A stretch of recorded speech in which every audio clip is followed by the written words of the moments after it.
So hello everybody.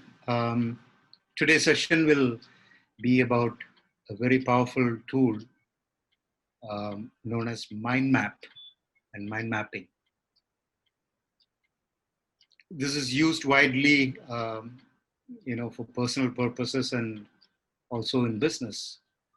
To give a brief introduction about what mind map is, it's just a means of representing ideas in diagrams with node and node to link assemblies, used in sharing concepts, learning, business, management, so on and so forth. It's also used widely in various collaborative efforts when it comes to sharing ideas and working together as a team. Mind mapping is also known as concept mapping, knowledge mapping, and widely used as a part of training, instruction, learning engagements. It also proves that students' learning achievement has improved or increased for those who have used mind mapping techniques. It also reflects in improved scores and knowledge retention. A few examples of what a mind map looks like. Something which is of recent relevance. And while you're using mind maps, what you need to also know is about a bit of history on mind mapping. It's been dated back to 3rd century AD, and a Greek philosopher by the name of Porphyry of Tyros is believed to be the first person to have used mind mapping as a technique.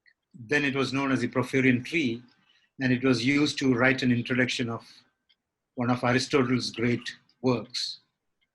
The famous painter, artist, Leonardo da Vinci was also known to have been using this technique more for note-taking. The father of modern mind mapping is one Dr. Collins. And during the 1950s and 60s, works of Quillian and Dr. Collins is known to be what made mind mapping very popular. And mind mapping, as we know today, and the rules that were set out to create modern mind maps was proposed by a British psychologist by name Tony Buzan. And this was sometime during the late 1960s. If you think of why we need mind mapping, there are a few attributes that make mind mapping more relevant and also an important tool. It's a highly effective way of getting information in and out of your brain.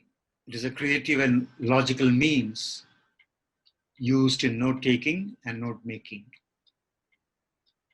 What it does is the map that we feed into our brains will be used later for detailed note-making, or what we call a mapping out of our ideas.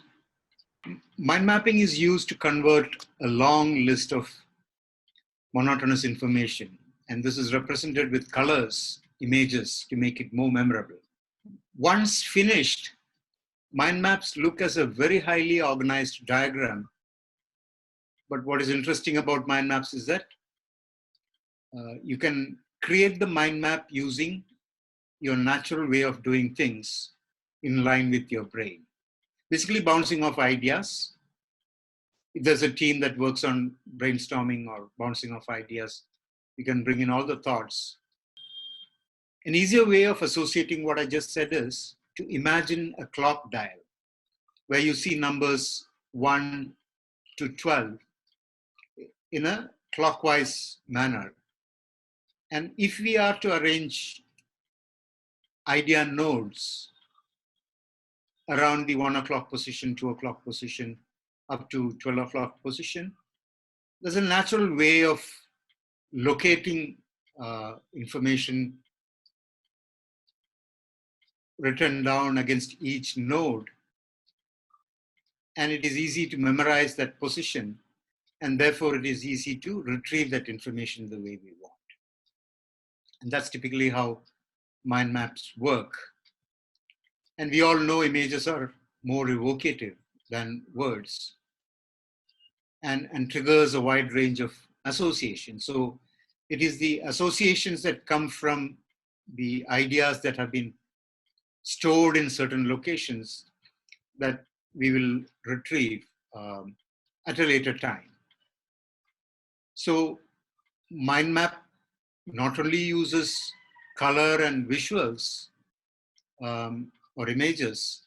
Let's think of mind map in itself as an image. If you're able to see the characteristics of mind map, or a mind map of the characteristics of a mind map, you will see at the center is the core idea, which branches out into nodes. So these are the nodes branching out from characteristics of a mind map. So the main idea, or the subject of focus, is crystallized in a central image. And this is the central image from which other ideas radiate, or themes radiate as branches. Ideally, keywords that can be associated with this particular branch. It's not mandated that we cannot use more than a keyword. We can, but think about associating with the idea, think about associating with the keywords. It's probably easier to remember 1 or 2 or 3 words at the most within a branch, and therefore keep the number of words minimum. So those were the characteristics of mind maps. Now, if you look at this, if it is visible enough, you'll see different images, different mind maps done in context. This is a hand-drawn, the one on the top left is a hand-drawn mind map. This is typically how a mind map would look like. You have a central idea. Here it is the Cold War. And then you have different branches, different colors, and you also have images that go with it, talking about. And then here you have a twig, or a sub-branch, or a branch of a branch. Here you have a better looking, cleaner looking, neater looking map, which talks about cells, about living cells. You have basics in structure and different nodes branching out, and you also have twigs coming out of these branches. You see here smaller branches, and again smaller branches radiating out of that particular node. Here's a hand-drawn map which talks about the central idea, a node, a branch, and then twigs. Here's a mind map of how we can plan an HR interview with various aspects covered: basic information, personality, education, overall references, and test scores and things. Here's one on problem solving with various branches and twigs, sub-branches. You have sub-branches here. So this is typically how mind maps look like, and mind maps will work as. Now that we have covered the essentials, the characteristics of mind map, let's look at applications of mind maps, where it can be applied. It can be used in idea generation. It can be used for brainstorming. You read book, do research, reference with multiple literature.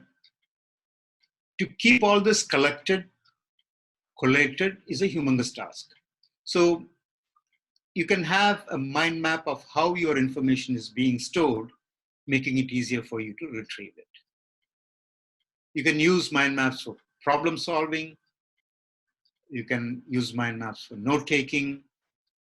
And more recently with management and business, even project management is being done with uh, mind maps.